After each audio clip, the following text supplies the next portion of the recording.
மலர்கள் கொஞ்சம் சாய்ந்தால் இலைகள் தாங்க வேண்டும். மங்கை கொஞ்சம் சாய்ந்தால் என் மார்பில் தாங்க வேண்டும்.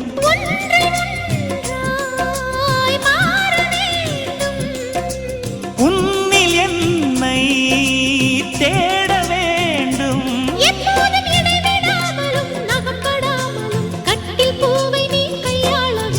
காதல் இல்லாதது ஒரு வாழ்க்கையாகுமா? கண்கள் இல்லாமலே ஒரு காட்சி தோன்றுமா?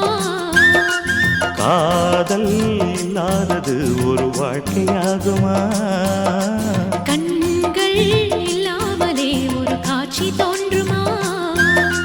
பெண்ணை தொடாதது ஒரு பெருமையாகுமா?